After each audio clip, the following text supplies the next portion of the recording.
घर में धन होगा तो चोरों की नजर जरूर होगी, अगर सुंदरता होगी तो लुच्चों की नजर जरूर होगी, और अगर हृदय में भक्ति होगी तो भगवान की नजर जरूर होगी। ये पक्का, भगवान की दृष्टि आप पर पड़ी रहेगी। अगर आप भगवान का भजन कर रहे हो तो, आप शिव का स्मरण कर रहे हो तो, आप शंकर का अनुमोदन कर रहे हो, आप भगवान भक्ति का नाम जाप कर रहे हो तो भगवान की दृष्टि पड़ी हुई।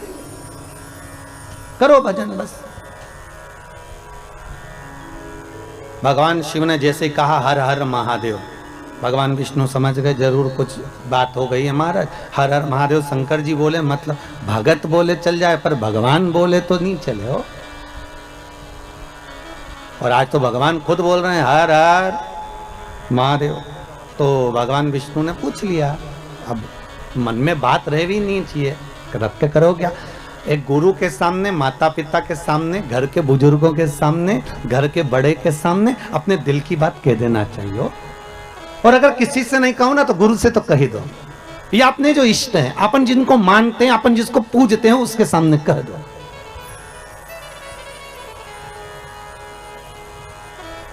अपने दिल की बात कहने में पीछे नहीं हटना। एक ये पत्र आया, देखो आप, नरेंद्र कुमार जी पांडे हैं, प्रतापगढ़ से हैं आप। महाराज जी, पांडे जी कहाँ बैठे हैं? अच्छा, आप ही आए। कहा है गुरुजी, बहुत चिंता रहती थी, पर जब से श्री शिवाय नमस्तुभ्यम का एक माला कर रहा हूं, केवल 1 महीने में ऐसी बाबा ने कृपा कर दी कि सोचा भी नहीं था। पांडे जी कहाँ से आया? मैं गुरुवर प्रतापगढ़ सदर बाजार से आया हूँ जी। और मैं बहुत भाग्यशाली हूँ। मैंने अपने जन्म में सोचा नहीं था कि आपके दर्शन होंगे। नहीं बाबा की, मैं कृतार्थ हो गया और मैं बघेल परिवार का ऋणी रहूंगा आजीवन, जिन्होंने ये प्रोग्राम रखा और आज तक आने का मौका दिया। बाबा की ये तो कृपा है। आपको भगवान शंकर का श्री शिवाय नमस्तुभ्यम का जाप क्या फल देगी, आप खुश होकर मेरे को जरूर बताएं।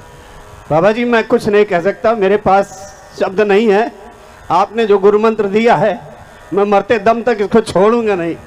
श्री शिवाय नमस्तुभ्यम को जी, मैं बिना इसको किए घर से नहीं निकलता बाबा जी। बाबा की कृपा है ये तो। भोलेनाथ बहुत कृपा कर रहे हैं मेरे ऊपर, और ये सब आपका दिया हुआ है बाबा। मैं आपको फिर से साष्टांग करता हूँ। नमः शिवाय। बैठिए बैठिए पंडित। बहुत सुंदर सुंदर प्रसंग आपने आपके पत्र में लिखा है कि मेरी बेटी का एग्जाम में भी पास हो गई, उसका बहुत कुछ फल मुझे मिला है। ना आपसे हमारा कभी मिलना हुआ, ना आप हमें जानते, बस केवल टीवी चैनल के माध्यम से आपने कथा सुनी है और उस मंत्र को जपा जिस मंत्र को इस शिव महापुराण का गुरु मंत्र कहा जाता है। भागवत का मूल मंत्र है ओम नमो भगवते वासुदेवाय, और शिव महापुराण का मूल मंत्र है श्री शिवाय नमस्तुभ्यम। हम बार बार लोगों से कहते हैं, अगर दुख आया है ना, तकलीफ आई है ना, कष्ट आया, माना ये कोरोना जैसा वायरस आ गया, कई लोगों के प्राण छूटे जा रहे हैं, उनसे निवेदन है इस मंत्र को मत छोड़ो, आप जपते रहो साहब, आप जपते रहिए। आप जितना स्मरण करोगे इस मंत्र का, अरे विचार करो, राजा श्वेत के प्राण लेने के लिए यमराजा गया और राजा श्वेत को नहीं मालूम कि मेरी मृत्यु अभी लिखी है। 21,600 श्वास में से कौन सी श्वास आखिरी है, ये किसको मालूम है साहब? किसको मालूम? कौन सा दान, कौन सा पुण्य, कौन सा भजन, कौन सा संकीर्तन, कौन सा मंत्र जाप हमारे कब काम आ जाए, ये किसी को नहीं मालूम। एक राजा के मन में आया कि मैं राजा हूं, पर मुझे ये नहीं मालूम कि मरने के बाद होता क्या है, मेरे को जानना है कि मरने के बाद क्या होता है। तो राजा ने अपने मंत्रियों को बुलाया कि तुम मरो और हमें खबर दो। तो मंत्री ने सोचा, हम बताओ मर जाएंगे तो खबर कौन देगा? नहीं, हमें मालूम करना है कि मरने के बाद क्या होता है, हमें तो उसकी खबर चाहिए। अब नगर में एक बहुत कंजूस व्यक्ति रहता था, उसने सोचा पैसा खूब मिलेगा, राजा बोल रहा है मुंह मांगा धन दिया जाएगा, जो ये बता दे कि कब्र के अंदर मरने के बाद क्या होता है, कब्र के अंदर मरने के बाद क्या होता है। तो उस कंजूस ने सोचा, एक काम करते हैं, पैसे के चक्कर में पैसा तो मिल जाएगा ना, एक काम करते हैं, राजा से कह देते हैं कि मुझे कब्र में दफना दो। जैसे एक मुर्दे को लेकर जाते हैं वैसा मुझे लेकर जाओ और कब्र के अंदर मुझे दबा, ठीक है। फिर मैं आपको 7-8 दिन बाद बता दूंगा कि अंदर हुआ क्या। बस थोड़ी सी सरंग छोड़ देना, उसमें से हवा अंदर आती रहे, मैं फिर 10 दिन बाद बता दूँ, ठीक। राजा ने कहा कर दो। कंजूस ने सोचा मुंह मांगा धन मिलेगा। इतने में कंजूस जैसे ही जाने लगा तो एक व्यक्ति उसके सामने कटोरा लेकर खड़ा हो गया, भैया कुछ दे दे, भूख लगी है भैया कुछ दे दे। अब ये कंजूस तो कंजूस, अठन्नी नहीं दे किसी को, इतना बड़ा कंजूस। वो पीछा पकड़ लिया, उसने पांव पकड़ लिया, भैया 1 रुपया दे दे रे भैया, कुछ दे दे भैया, चवन्नी दे दे, भूख लग रही है भैया, भोजन दे दे। इसको गुस्सा आई, इसने कचरा पड़ा था, बहुत सारी पेड़ की पत्तियां पड़ी थी, सूखी पत्तियां, इसने उठा के उसके कटोरे में डाल दी, ले खा ले। और गुस्से में डालकर ये चला गया और इसको लोग बांध बुंदा के ले गए, कब्र में दफना दिया, अंदर एक पाइप डाल दिया और उस पाइप में से बस इसको श्वास लेने के लिए छोड़ दिया। अब सब छोड़ छुड़ा के उसको दबा के चले गए। अब दबा के चले गए, एक दिन तो निकल गया, दूसरे दिन जो पाइप दिया था उसमें सांप घुसने लगा। अब जैसे सांप घुसने लगा बापड़े के प्राण छूटने लगे। भगवान पैसे के चक्कर में अच्छे मरे दादा, अब मर जाएंगे तो राजा को बताने कैसे आएंगे, और बताएंगे नहीं तो रुपया कैसे मिलेगा। अब सांप अंदर घुसे, इसके प्राण छूटे। फिर सांप अंदर जाए, इसने देखा कि सांप अंदर क्यों नहीं आ पा रहा, तो इसने देखा कि कुछ कचरा सांप को रोक रहा।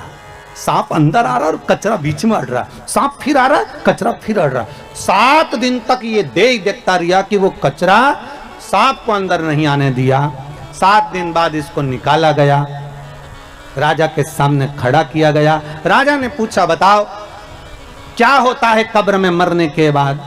तो उस कंजूस ने कहा बस यही होता है कि जो हमने दान किया होता है वो हमारे आड़े आकर खड़ा हो जाता है। मैंने कचरा दान दिया था तो सांप को कचरे ने ही रोक दिया है। हमने जो दान दिया, हमने जो पुण्य किया, हमने जो सत्कर्म करा, आप लोग जो गौ माता के लिए दान देते हो, ब्राह्मण भोज के लिए दान देते हो, आजीवन भोजन भंडारे के लिए दान देते हो, मंदिर निर्माण के लिए दान देते हो, सत्कर्म के लिए और दान देते हो, किसी के लिए आप पुण्य का कार्य करते हो, तो वो पुण्य तुम्हारा दान, तुम्हारा भजन, तुम्हारा कीर्तन, तुम्हारा मंत्र जाप, जो शिव महापुराण की कथा आप सुन रहे हो, जो मंत्र का स्मरण आप कर रहे हो, जैसे भी पंडित जी बोले कि श्री शिवाय नमस्तुभ्यम मंत्र ऐसा मिल गया कि वो मंत्र मेरा जीवन संवार दिया। जिस मंत्र को आप जप रहे हो वो साधारण नहीं हो सकता, जो आप दान कर रहे हो वो साधारण नहीं हो सकता, जो पुण्य कर रहे हो वो साधारण नहीं हो सकता। ना जाने तुम्हारा दान, तुम्हारा पुण्य, तुम्हारा सत्कर्म कब तुम्हारे सामने आकर खड़ा हो जाए और तुम्हारे आड़े आकर सम्मुख में आ जाए और तुम्हारे जीवन को बचा ले, इससे बढ़कर कोई सुख नहीं हो सकता।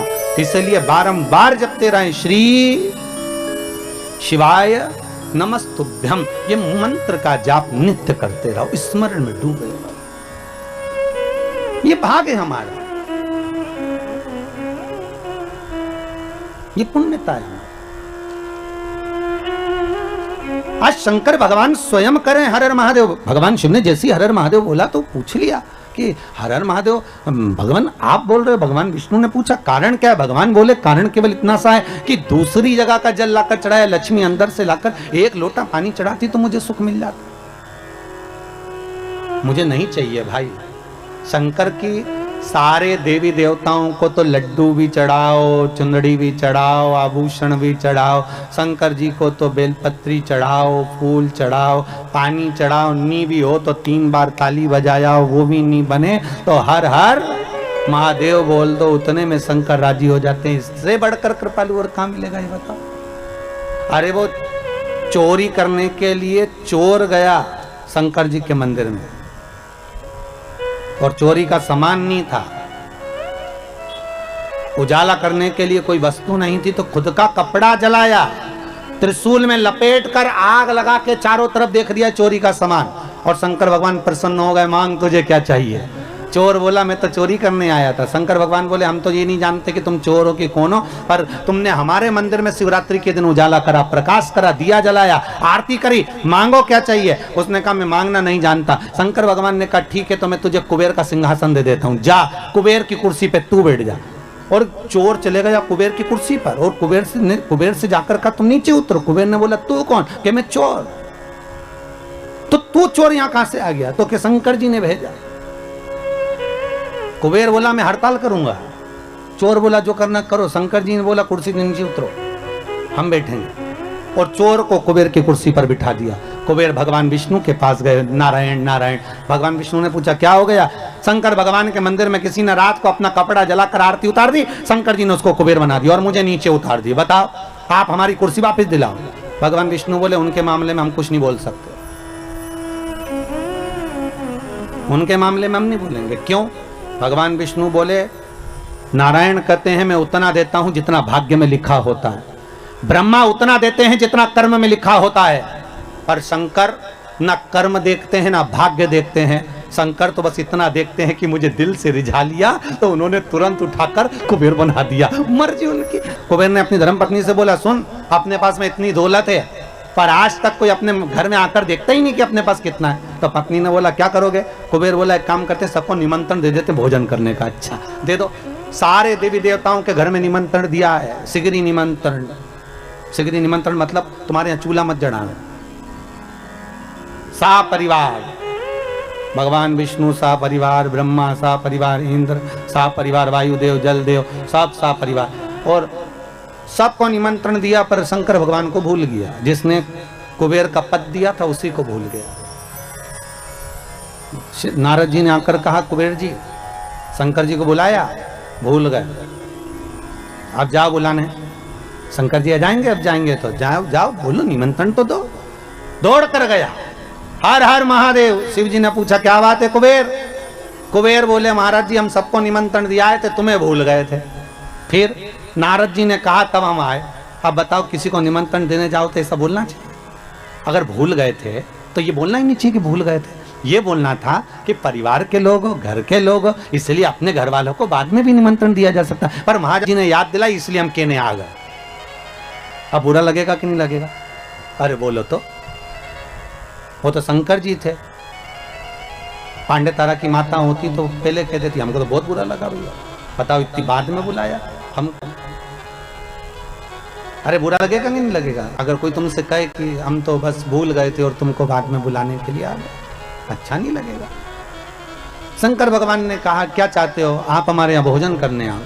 शंकर जी बोले देखो ये जो बड़ी बड़ी पार्टियां होती ना, इसमें मैं नहीं जाता हो।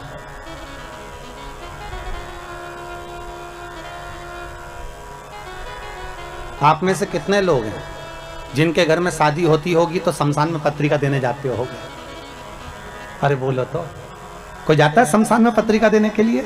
नहीं। शंकर जी बोले भैया इतनी बड़ी बड़ी पार्टियां मैं अटेंड नहीं करता, मैं इतने बड़े बड़े फंक्शन, तो तुम्हारे यहाँ हमारे यहाँ किसको भेजोगे? शंकर भगवान बोले एक काम करेंगे, गणेश जी को भेज देंगे। इतने में कुबेर बोला इतना सा गणेश क्या खाएगा? शंकर जी ने मन में सोचा खाएगा तो तुझे ही मालूम पड़ जाएगा, अभी तूने देखा क्या।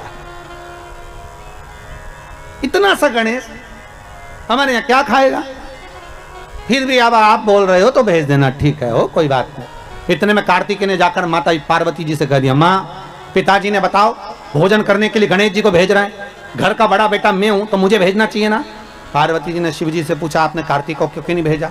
शंकर भगवान बोले पार्वती तू नहीं जानती कि किसको कहाँ भेजना है। जब एक ही तारीख की 2-4 शादियां होती है तो किसको कहाँ भेजना है ये घर की अम्मा बोलती है कि बेटा वहाँ चले जाना, बड़ा छोरा वहाँ चले जाना, बड़ी बहू वहाँ चले जाना, छोटा बहू छोटा छोरा वहाँ चले जाना। तो वो घर की जो माँ होती है, पिता होता है ना, वो भेजते हैं। ठीक है, तो शंकर जी ने बोला मेरी मर्जी में क्यों भेज रहा हूँ।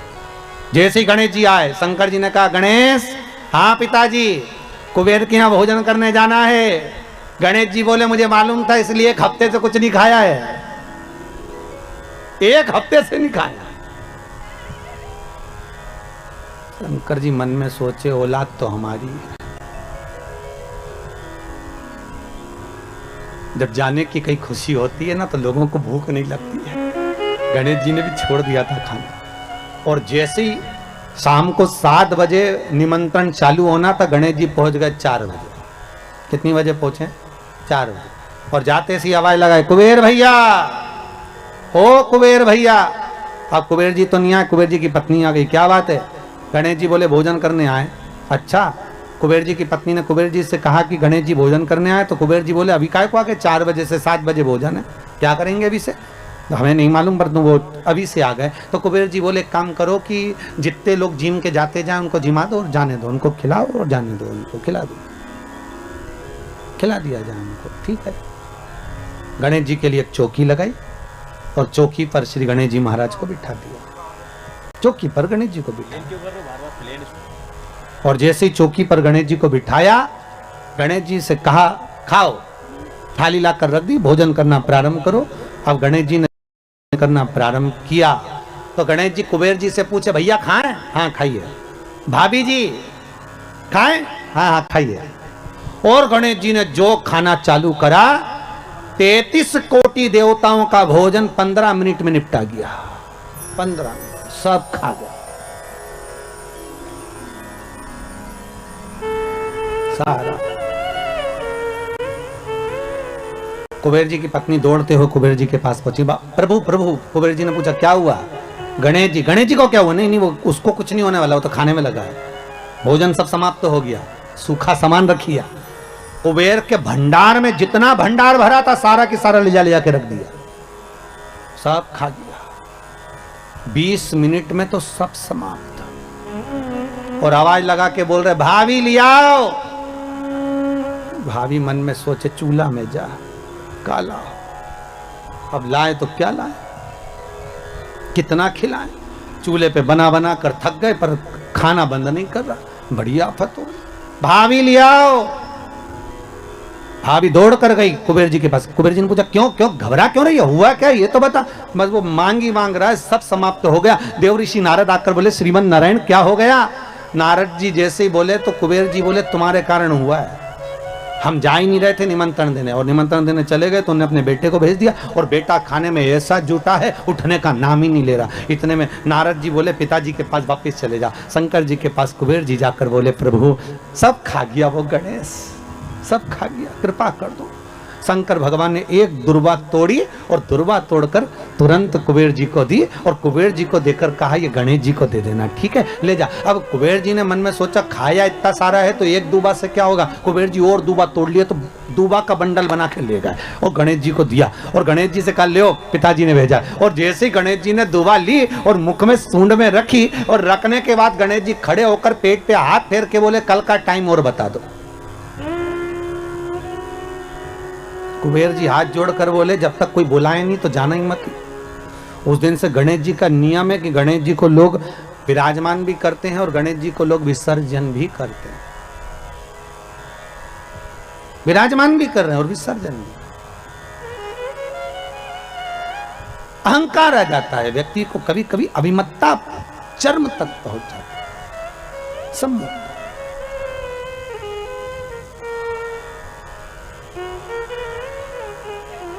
शिव कह रहे हैं, मैंने लक्ष्मी से ये नहीं कहा कि तुम मुझे ये दो। भगवान शंकर कह रहे हैं, नारायण मैंने आपसे भी नहीं कहा कि मुझे कोई वस्तु प्रदान करो, पर अगर लक्ष्मी जी को जल भी चढ़ाना था तो अपने ही घर का चढ़ा देती, तो आज मुझे प्रसन्नता का भाव हो जाता, प्रसन्नता का भाव।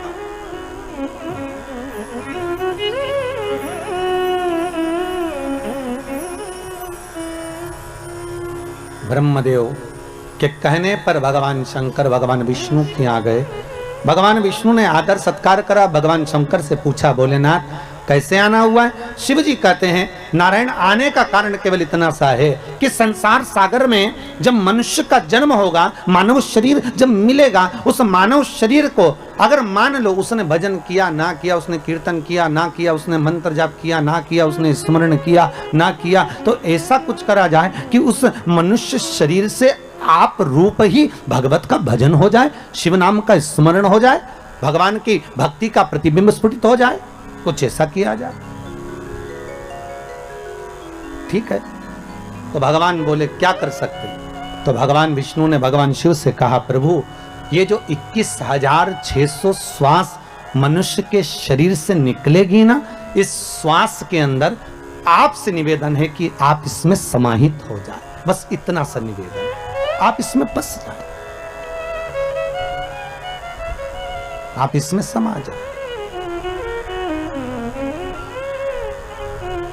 बहुत ध्यान देना, जब तक श्वास है तब तक शरीर है, जैसे ही श्वास समाप्त हो गई, शरीर नहीं रहेगा, शव बन जाए। क्या बन गया? शव। शरीर समाप्त।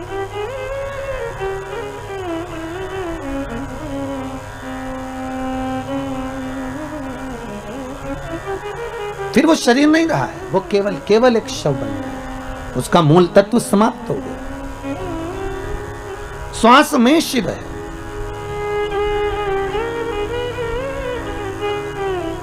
शंकर की कथा कर रही है, ये जो श्वास है शिव कर रहे हैं, इसमें मैं समाहित हो जाता है, ओंकार समाहित हो जाता है।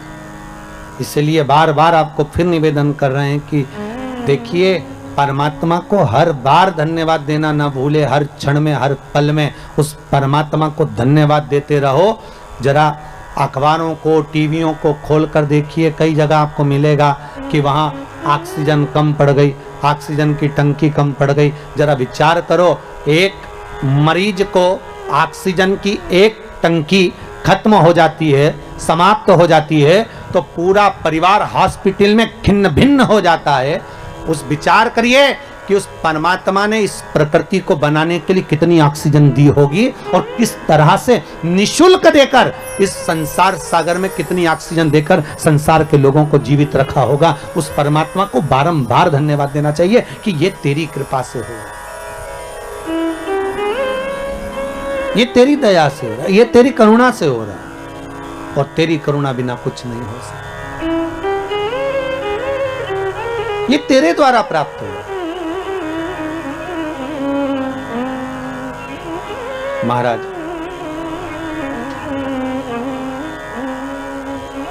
हर पल, हर घड़ी, हर क्षण, हर श्वास में शिव का धन्यवाद दिया। चंचुला देवी ने बारंबार धन्यवाद दिया, बारंबार। चंचुला देवी जिस समय पर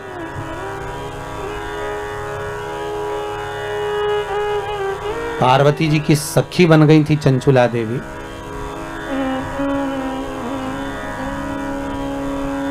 पार्वती जी की सहेली जब बन गई थी चंचुला देवी, बस इतना कर्म चंचुला देवी ने जरूर करा था कि पति का साथ दिया, पति चोरी कर लाया, धन लाकर दिया, उसका भोग करा, पर सत्कर्म नहीं कर पाई। चंचुला कभी दान पुण्य धर्म नहीं कर पाई, अपने भोग में लगी रही, अपनी भोग में। और जब अपने ही भोग में लगी रही, कोई सत्कर्म नहीं, कोई पुण्य नहीं, चंचुला ने कुछ करा ही नहीं। पर जब प्राण छूट गए, शिव महापुराण की कथा के रस तत्व में डूबने के बाद चंचुला के जब प्राण छूट गए, तब चंचुला देवी पहुंची भगवान शंकर के कैलाश धाम पर, और पार्वती जी की जब सखी बन गई, तब पार्वती जी से बारंबार बस एक बात कहती रही कि कुछ ऐसा कर दीजिए कि मेरा पति जो प्रेत योनि में पड़ा हुआ है, वो प्रेत योनि से मुक्त हो जाए, वो प्रेत योनि से छूट जाए। इतनी कृपा बस कर दो कि वो प्रेत योनि से मुक्त हो, प्रेत योनि से छूट जाए। ऐसी करुणा, ऐसी कृपा, ऐसी दया आप कर दीजिए। ठीक है।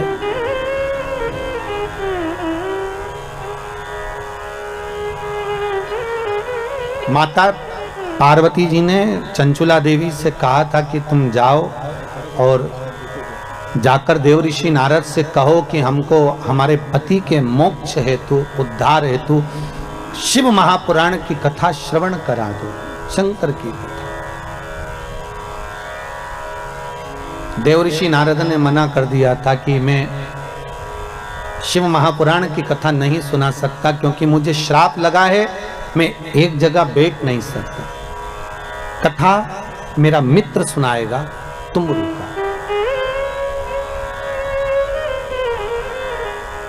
आप लोग यदि कभी साउथ में गए हो, दक्षिण में, तो दरवाजे पर, शंकर जी के मंदिर के दरवाजे पर दो मूर्ति आपको नजर आएगी, एक देवऋषि नारद की, एक तुमरुका जी की। जैसे देवऋषि नारद के हाथ में करताल है, बीना है, उसी तरह तुमरुका जी के भी हाथ में करताल है, बीना है।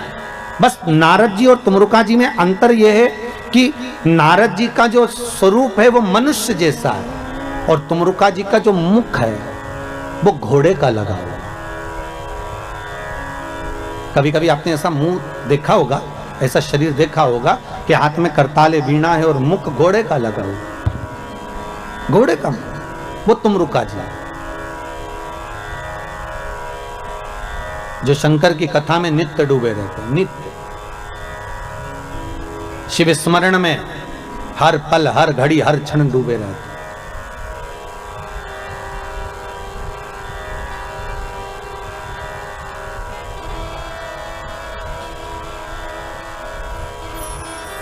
तुमरुका जी से निवेदन करा पार्वती माता चंचुला देवी ने कि आप शिव महापुराण की कथा सुना दो। ठीक है, हम सुना देते हैं, पर बात केवल इतनी सी है कि आप हो वेदव्य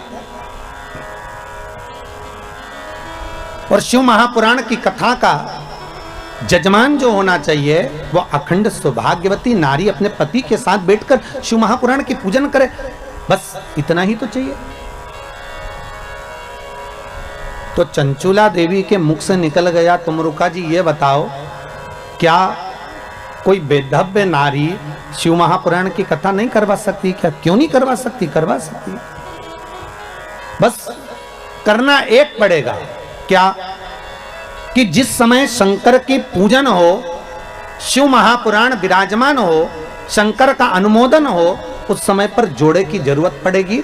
तो वेदव्य नारी भगवान शंकर से यह प्रार्थना करे कि मैं शिव की कथा को जब सुन लूं तो भोलेनाथ ऐसी कृपा करना कि मेरे प्राण अगर जाएं तो पति के लोक में जाएं और आने वाले समय में मैं कभी वेदव्य ना हूं, अखंड सौभाग्य लेकर जाऊं, ऐसी कृपा करना, अखंड सौभाग्य लेकर। आज हिंदू धर्म में चैत्र के महीने की ये सिंधारा दूज है। आज नवरात्रि की चैत्री नवरात्रि में जो दूज होती है इसको सिंधारा दूज कहते हैं। कौन सी दूज कहते हैं? जम के बोलिए। सिंधारा दूज। सिंधारा दूज का मतलब ये होता है कि कल है तीज, जिसको हमारे यहाँ गणगौर तीज कहते हैं। शंकर और पार्वती 16 दिन तक तैयार हुए थे और तैयार होने के बाद शिव और पार्वती शिव महापुराण के यजमान बनकर जा रहे थे। तो कल का दिन है वो। कौन सा दिन है कल का? गणगौर तीज का दिन, कल का दिन। चैत्र के महीने में जो शुक्ल पक्ष की तीज आती है, वो चैत्री नवरात्रि में जो तीज की तिथि होती है, उस दिन शंकर और पार्वती शिव महापुराण के यजमान बनकर कथा सुनने के लिए गए थे।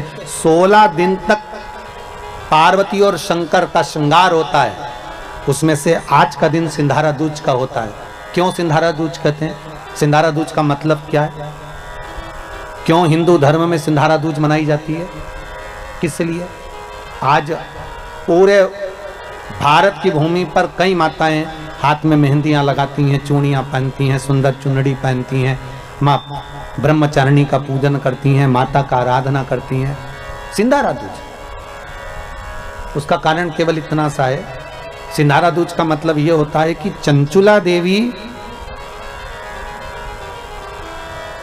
जब 14 दिन तक शंकर और पार्वती अपने गुफा में से बाहर नहीं निकले शिव महापुराण के यजमान बनने के लिए, तब माता चंचुला देवी ने हाथ जोड़कर मां जगतजननी जगदम्बा को सुंदर वस्त्र, सुंदर चूड़ियां, सुंदर आभूषण माता के चरणों में ले जाकर समर्पित करे थे और कहा, मां इन चूड़ियों को जो मैं दे रही हूं, ये लाल चूड़ी, ये लाल श्रृंगार, ये लाल वस्त्र, जो लाल चूनर जो मैं प्रदान कर रही हूं, मां बस ऐसी कृपा कर दे कि तू इन चूनर को धारण करे और मेरा भी सौभाग्य, मेरा भी सुहाग अमर कर दे। बस इतनी कृपा मेरे ऊपर कर दे। वो सिंधारा दूज का महत्व है, वो सिंधारा दूज का महत्व।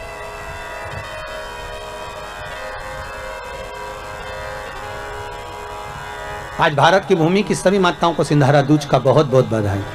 माता पार्वती, गणगौर महारानी, ब्रह्मचारिणी महारानी, माँ जगतजननी आपके सुहाग को अखंड सौभाग्यवती बनाए, यही भगवान से प्रार्थना। जैसे चंचुला देवी ने माता पार्वती से निवेदन करा था, आप भी एक भाव से निवेदन करें।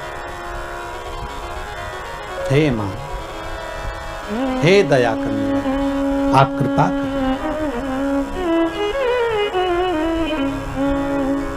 ओढ़ चुनरिया लाल, ओढ़ चुनरिया लाल, जाऊं इस दुनिया से माँ।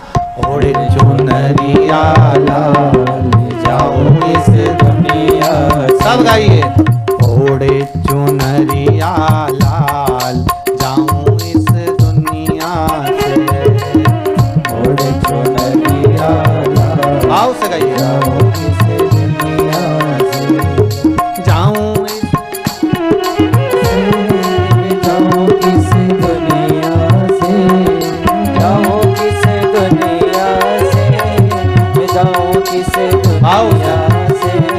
जाऊं इस दुनिया से, जाऊं इस दुनिया से, जाऊं इस दुनिया से, जाऊं इस दुनिया से। अरे ओढ़ चुनरिया लाल, जाऊं इस दुनिया से माँ। ओढ़ चुनरिया लाल, जाऊं इस दुनिया से। सभी लोग माता रानी से निवेदन करेंगे, जय हो।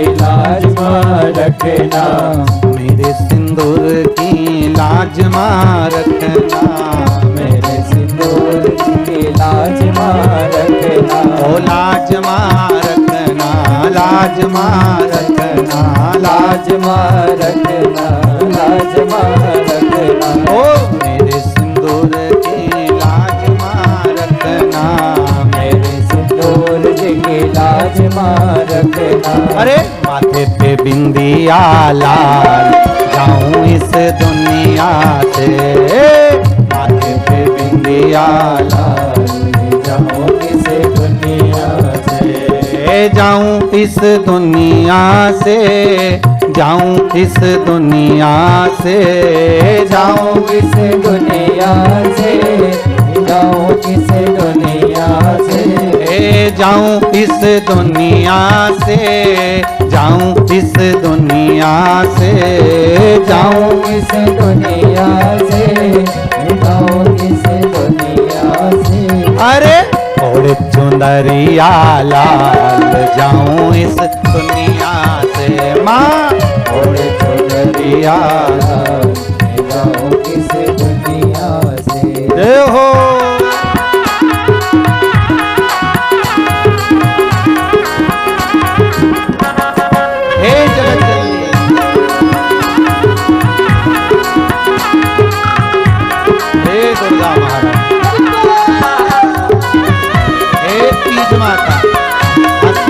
दूत के लिए अखंड सौभाग्यवती नारियां मां को रिझा रही। जय हो।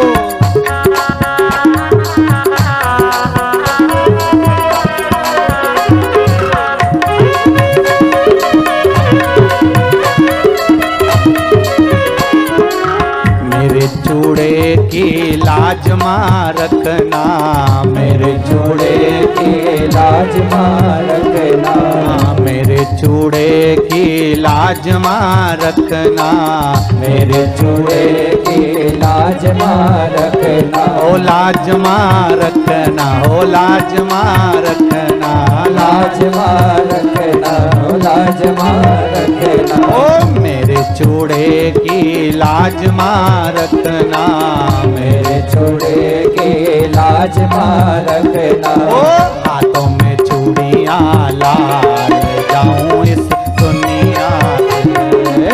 हाथों में चूड़ियां लाल, जाऊं इस दुनिया से। ओढ़ चुनरिया लाल, जाऊं इस दुनिया से। ओढ़ चुनरिया लाल, जाऊं इस दुनिया से। ओ जाऊं इस दुनिया दुनिया से, जाऊं इस दुनिया से, जाऊं इस दुनिया से, जाऊं